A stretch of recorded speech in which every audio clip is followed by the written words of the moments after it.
Hello, my dear friends. How are you? I hope you all are fine. Welcome to my channel, Law Scholars and Legal Issues. I am Advocate Vanita. I am presenting here again with another important topic that is related to Specific Relief Act. Last जो previous class थी हमारी specific relief act की, उसमें हमने section 27 को हमने recession of contract के regarding detail में डिस्कशन कर लिया था। अब आज का डिस्कशन हमारा होगा उससे फर्दर जो आगे जो भी रिमेनिंग जो सेक्शंस हैं relating to rescission of contract वो हम डिस्कस करेंगे, जिससे मुझे इतना डिटेल डिस्कशन करवाने की रिक्वायरमेंट नहीं है, मैं बेयर एक्ट से ही आपको करवाऊंगी। आई होप आपने लास्ट वाला लेक्चर देख लिया होगा। अगर आपने नहीं देखा है तो पहले आप वो कवर कर लीजिए, जिससे कि आज वाले लेक्चर में किसी प्रकार के आपको डाउट ना हो, और अगर फिर भी कोई डाउट आ जाता है तो आप मुझे कमेंट कर सकते हैं। चलिए आज का लेक्चर हम स्टार्ट करते हैं। लास्ट क्लास में हमने डिस्कस किया था वन रिसेशन में be adjust. Any person interested in a contract may sue to have it rescinded it, and such decision may be adjudged by the court in any of the following cases. किन cases में court जो है adjust करेगी? First close जो अब आपका adjust की बात करता है, फर्स्ट क्लोज कहता है कि किस मामले में एडजस्ट करेगी, कोर्ट अलाउ कर देगी। सबसे पहला तो हमने किया था वॉइडेबल होना चाहिए, सेकंड टर्मिनेबल। अगर वॉइडेबल है या टर्मिनेबल और प्लेंटिफ के द्वारा अगर एप्लीकेशन दी जाती है उस मामले में, एप्लीकेशन मतलब सूट फाइल किया जाता है, उस मामले में कॉन्ट्रैक्ट रिसाइंड किया जा सकता है। सेकंड, कॉन्ट्रैक्ट जो अनलॉफुल है और जब स्टार्टिंग में किया था तो not apparent on face unlawful नहीं लग रहा था, डिफेंडेंट को इससे मोर बेनिफिट मिल रहा है, तो उस मामले में कोर्ट अलाउ कर सकती है। फिर उसके बाद है सेकंड क्लॉज। सेकंड क्लॉज ये कहता है कि अगर आपने कोर्ट जो एडजस्ट नहीं करती है तो किन किन ऐसे ग्राउंड्स पे कोर्ट रिफ्यूज कर सकती है, वो हम थोड़ा डिस्कस कर लेते हैं क्या है। Notwithstanding anything contain in sub section 1 में कुछ भी होते हुए the court may refuse to rescind the contract, court जो मना कर सकती है। सबसे पहला पॉइंट ये है कि जहाँ कोर्ट में जो सूट फाइल करने के लिए गया है, जो प्लेंटिफ है, अगर उसने खुद ने एक्सप्रेसली और इम्प्लाइडली या तो एक्सप्रेस तौर पर या इम्प्लाइड तौर पर रेटिफाई कर लिया, उस कॉन्ट्रैक्ट को कंफर्म कर लिया कि वो उसे परफॉर्म करेगा, उस मामले में भी कोर्ट अलाउ नहीं करेगी। वे are owing to the change of circumstances, या सर्कमस्टेंसेज चेंज हो चुके हैं, उस मामले में भी कोर्ट अलाउ नहीं करेगी। Which has taken place since the making of the contract, contract के टाइम पर कुछ और सर्कमस्टेंसेज थे और अब कुछ और हो चुका है, तो उस मामले में अलाउ नहीं करेगी। The parties can not B substantially restore, और पार्टी जो है उस मामले में दोबारा उस पोजीशन को नहीं ले सकती या उस पोजीशन पे दोबारा नहीं आ सकती, उस मामले में कोर्ट अलाउ नहीं करेगी। थर्ड ये है एक्सेप्शन लिमिट्स है, जो वो ये कहता है कि थर्ड पार्टी का कोई राइट अराइज हो जाता है गुड फेथ के अंदर। अगर मान लो आज एक प्रॉपर्टी ए की जो है बी को ट्रांसफर की गई, बी ने आगे सी को ट्रांसफर कर दी है और सी को अभी तक पता ही नहीं है कि पूरी तरह से रजिस्ट्रेशन बी के फेवर में आया या नहीं आया, और गुड फेथ में अगर वो ऐसा कुछ एक्ट हुआ है तो उस मामले में भी कोर्ट अलाउ नहीं करेगी, क्योंकि थर्ड पार्टी का राइट वहां पर क्रिएट हो चुका है। Where only a part of the contract is sold, जहां पर ऐसा लग रहा है, फोर्थ पॉइंट ये कहता है कि जहां पर ऐसा लग रहा है कि कोई भी एक पार्ट जो है उस कॉन्ट्रैक्ट का सीवियर नहीं किया जा सकता, अलग नहीं किया जा सकता, उस मामले में भी कोर्ट जो अलाउ नहीं करेगी। तो these are the 4 points that are limitation in this case court can refuse the rescission of contract. और ये तो हमने लास्ट क्लास में कर ही लिया था, और लास्ट क्लास जिसने नहीं जो वीडियो देखा है तो आप जो है पहले वो वीडियो देख लीजिए, जिससे आपको रेसिशन का जो मेन कंडीशंस है वो अगर पता चल जाएगी तो उसके बाद आपको आगे फर्दर कुछ भी करना मुश्किल नहीं होगा। फिर है rescission of contract in certain circumstances, जब कई ऐसी सर्कमस्टेंसेज आ गई है उस मामले में रेसिशन ऑफ कॉन्ट्रैक्ट किया जा सकता है। फॉर द सेल और लीज, सेल और लीज के मामले में, जैसे कि सेल और लीज के मामले में बात आ रही है यहाँ पर, तो उस मामले में किया जा सकता है। तो अब कह रहा है कि where in any suit file होगा, उसमें डिक्री ऑर्डर कर दी गई है स्पेसिफिक परफॉर्मेंस ऑफ कॉन्ट्रैक्ट की फॉर द सेल और lease of movable property has been, जिसमें सेल और लीज जो दी गई थी।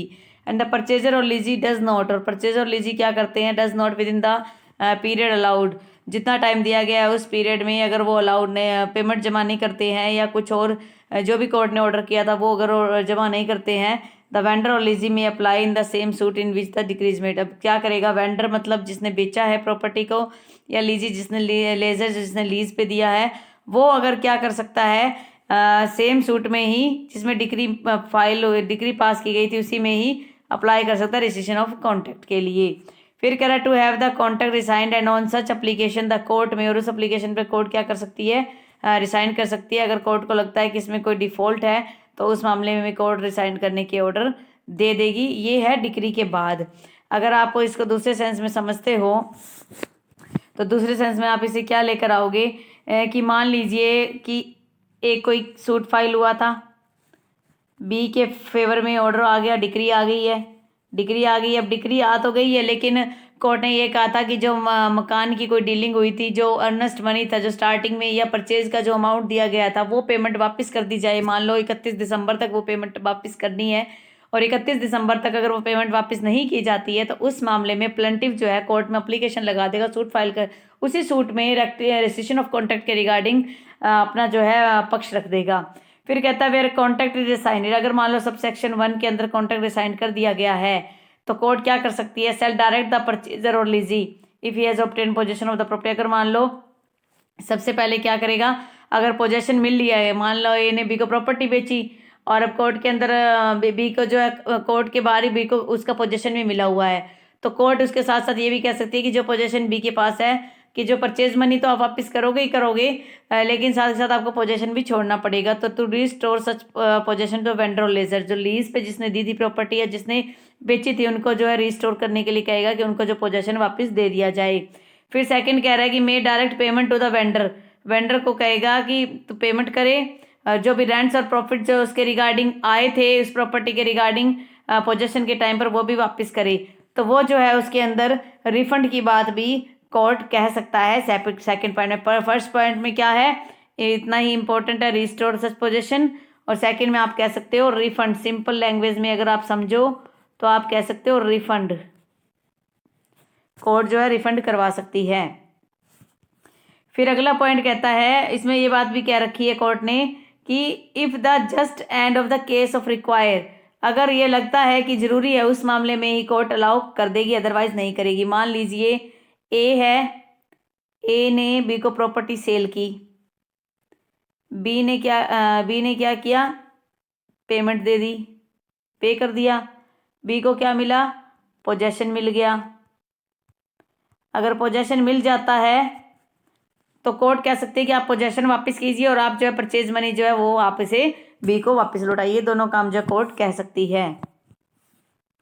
इसके बाद आगे कह रहा है थर्ड पॉइंट, ये देखा है ना, यहाँ पे मैंने आपको बताया ही था कि जो सम पेड था, जो सम पेड किया गया था उसके मामले में पेमेंट करेगी वेंडी को, लीजी को, अर्नेस्ट मनी जो जमा करवाया गया था। फिर थर्ड कहता है इफ द परचेजर और लीजी पे द परचेज मनी, अगर जो परचेज की थी जिसने प्रॉपर्टी या लीजी जो था जिसने पेमेंट कर दी है परचेज मनी का और दूसरे sum, he is order to pay under the decree within specified period, court में application made the same suit.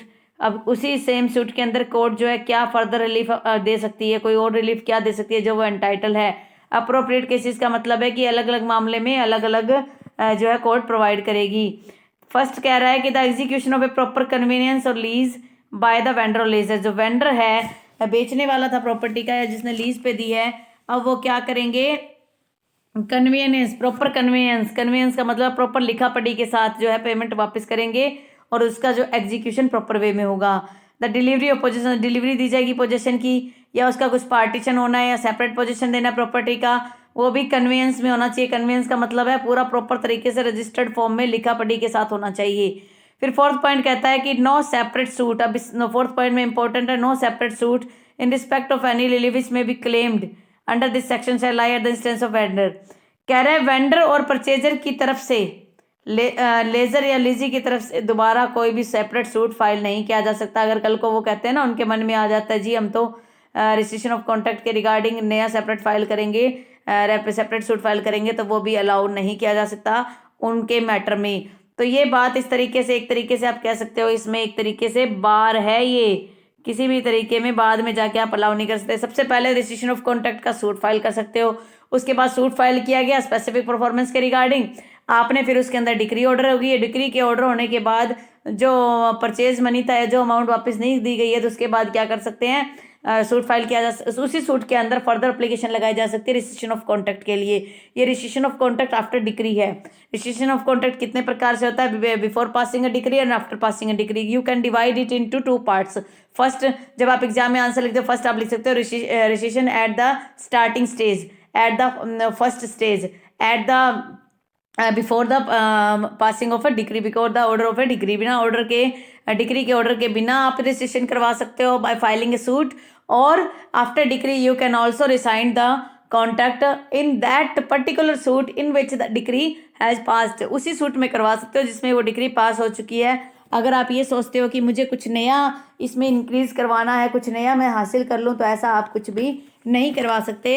ये स्पेसिफिकली जो है इसमें बार कर दिया गया है कि अगर आपने उस टाइम डिग्री ऑर्डर होने के बाद भी अगर आपने कुछ वर्क नहीं करवाया, उसके बाद भी जो है आपको अलाउ नहीं किया जाएगा, और उसके पहले अगर आप करवाना चाहो तो करवा सकते हो।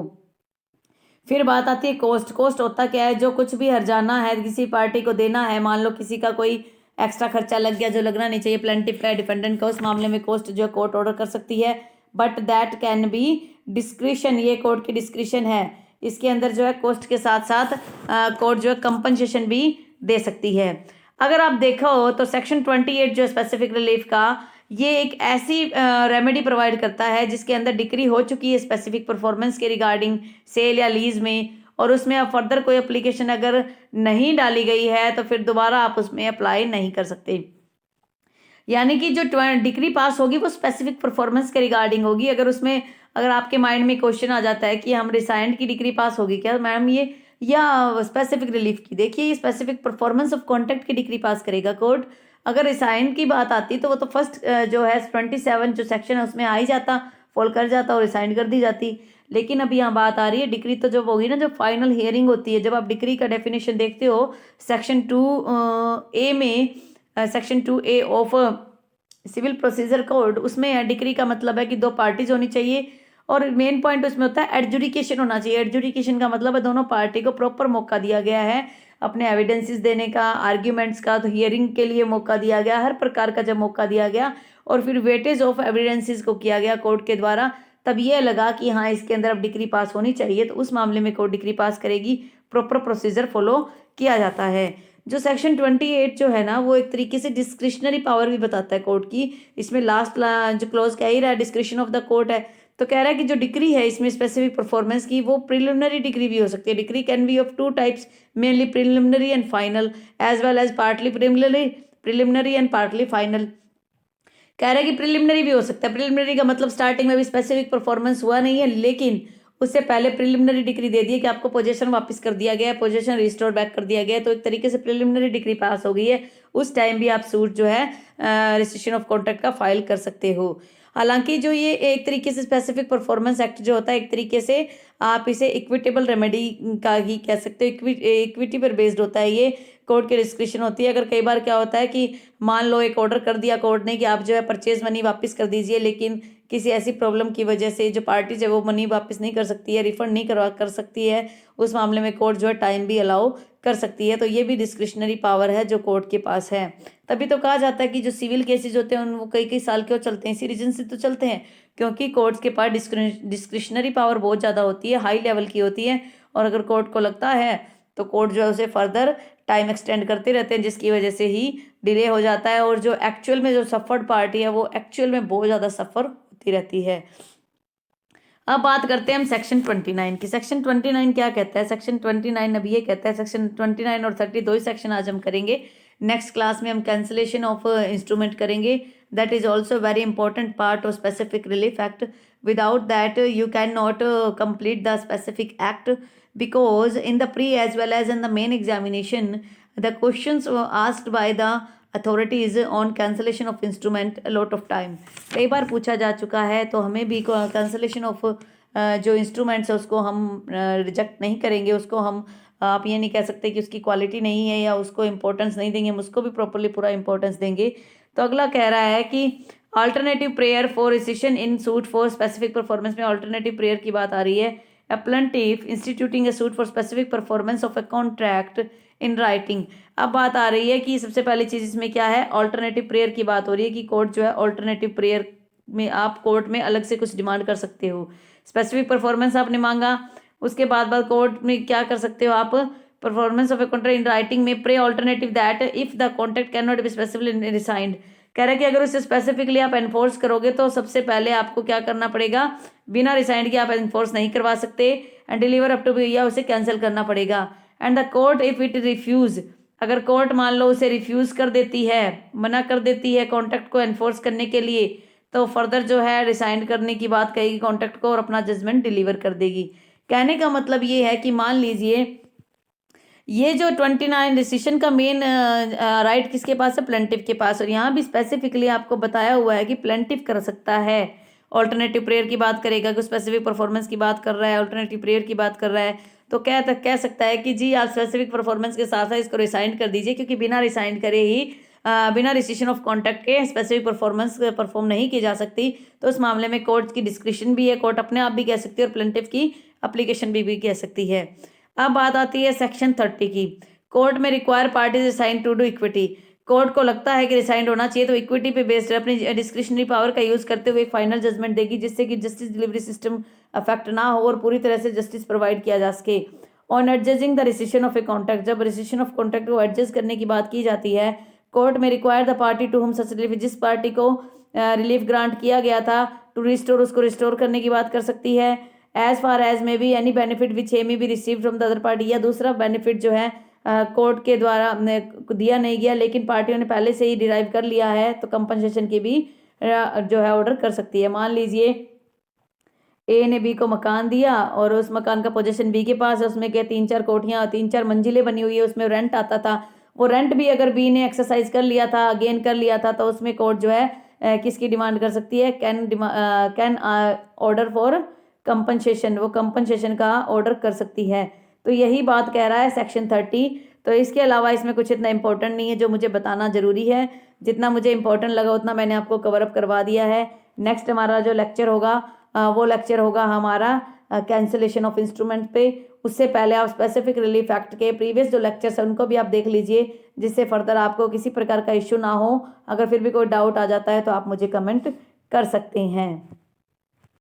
आई होप आपको आज का लेक्चर अच्छा लगा। अगर आपको आज का लेक्चर अच्छा लगे तो आप मेरे इस लेक्चर को लाइक कीजिए। अगर आप मेरे चैनल पे न्यू हो और फर्स्ट टाइम इस वीडियो को देख रहे हो, मेरी आपसे रिक्वेस्ट है कि आप मेरे इस चैनल को सब्सक्राइब कर लीजिए और बेल आइकन पर क्लिक कर दीजिए। इससे फर्दर जो भी एजुकेशनल वीडियो लॉ से रिलेटेड आपको जो भी मैं अपलोड करूँगी तो फर्दर जो है आपको नोटिफिकेशन सबसे पहले मिल जाएगी। कोरोना के इस काल में और फार्मर एजुटेशन के इस टाइम में आप अपना अपने फैमिली मेंबर्स का नेबरहुड का ध्यान रखिए। Stay home, stay safe, stay healthy. Thank you for watching. Have a nice day.